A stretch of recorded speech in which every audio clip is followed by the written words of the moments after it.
गुरुदेव, आपके चरणों में कोटि कोटि नमन। गुरुदेव, क्या शरीर को कष्ट देके हम श्री जी को पा सकते हैं, या गृहस्थी में रहकर सुख सुविधाओं का उपयोग करते हुए भी हम नहीं, श्री जी को पा कष्ट कहाँ देना है हमें बताओ कि यहाँ कष्ट देना है, कैसे कष्ट देना है? भाई जल में खड़े रह करके शाम तक रात भर, या आग के आसपास जला के तपाना, धूप में बैठे आसपास आग, इनका तो अपने कभी चर्चा नहीं सुनी होगी सत्संग में अपने इधर से। अपनी तो सीधी बात है, यदि आप धर्म से चलोगे तो अधर्म में चलने वाला मन आपको जलाएगा, उसको सह जाओ, इससे बड़ी कोई तपस्या नहीं, इससे बड़ा कोई कष्ट नहीं। समझ रहे हो ना?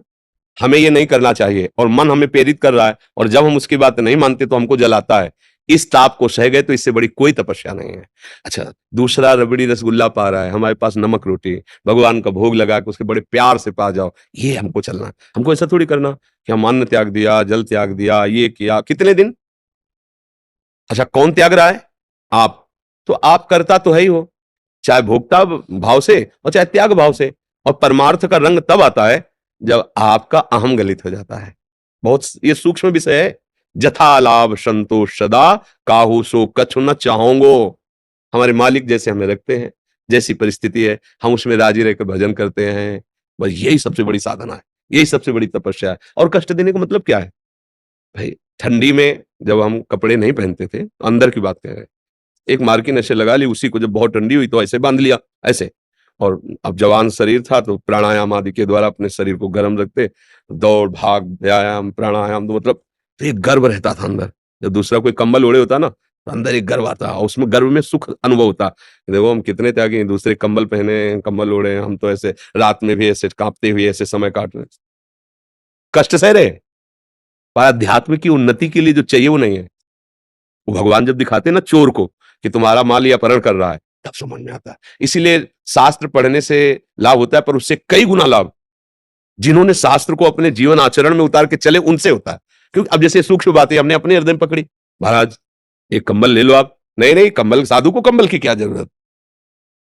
कहीं ना कहीं वो अहंकार ही पुष्ट हो रहा था। जब पता चला अंदर से कि भैया ये तो चोर है, सारा माल तो चुराए लिए जा रहा है, अंधा बटे और पड़ा चबाए, अहंकार गलित नहीं हुआ तो साधना क्या हुई? फिर उस पर नजर गई।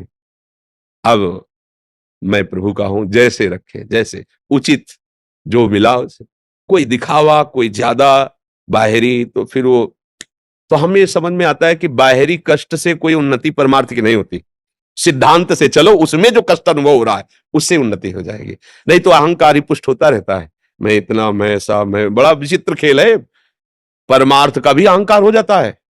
परमार्थ में जिसे इसने शकील पूछा कैसे हम नापे अपने आप, भगवान गीता जी में बोलते हैं, निर्माण अमोहा जित संग दोषा, अध्यात्म नित्या विनिवृत्त कामा, द्वंद्व विमुक्ता सुख दुख संगई गच्छन्त अमूढ़ा।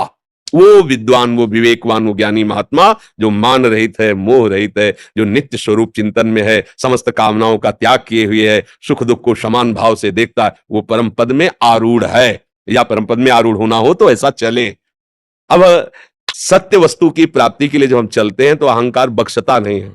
बहुत जगह देखा है इसने, वो तो भगवान गुरु रूप में है ना, वो अंदर दिखाते हैं से जहां, अरे ये तो बहुत गड़बड़ हो रहा है, हम तो चल रहे थे इसको मिटाने, तो और बढ़ रहा है। तो महापुरुषों की सभा में बैठकर, गुरुजनों के चरणों में बैठकर इसको देखा जाता है। नहीं, ये दिखाई नहीं देता, ये अन्य जगह नहीं दिखाई देगा। जैसे अपने चेहरा चेहरा कैसा शरीर का, ये दर्पण में दिखाई देगा, शीशे में दिखाई देगा, ऐसे नहीं समझ में आएगा। तो ऐसे ही जब हम गुरुजनों के समीप बैठते हैं, महापुरुषों के समीप बैठते हैं, तब समझ में आता है कि मेरे अंदर कौन सा दोष है। ओ, ये तो अहंकार बढ़ रहा है। ये तो एक बार तरी है गंगा किनारे भ्रमण कर रहे थे, तो एक महात्मा का आश्रम था, वो सुरेशानंद जी महाराज, वो दिगंबर ही रहते, बड़े अद्भुत कोटि के महापुरुष। बस एक अचला, जैसे माई बहन आई तो ऐसे अचला ऐसे डाल लिया, और बहुत ही शुष्क चमड़ा, मोटा हो गया था, सर्दी गर्मी बरसात सब सहते हुए। जब हम लोग गए तो और भी संत मंडली, खूब पुआ और खीर और ऐसी चीजें बनवाई, सबको पवाया।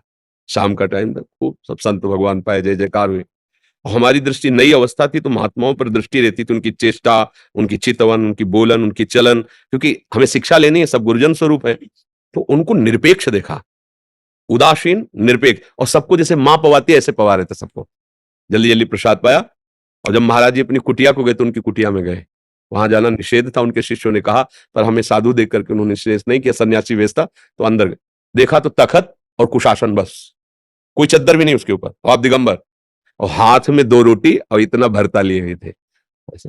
और स्वामी जी, ये क्या, हम लोगों को तो आप वहाँ पुआ खीर गुलगुला ये जो देहात में बोलते ना, आप ये तो बहुत मृदुभाषी। उनका गुरु जी, वो सब संतों गुरु जी कहते, उनका गुरु जी, हमारी सामर्थ्य कहाँ कि हम खीर पुआ पावे, हम तो बस कुशासन में, सीधे कुशासन में इतना तप और इतने दैन्य, हम छू नहीं गया, सबको गुरु भाव से सब पूज्य।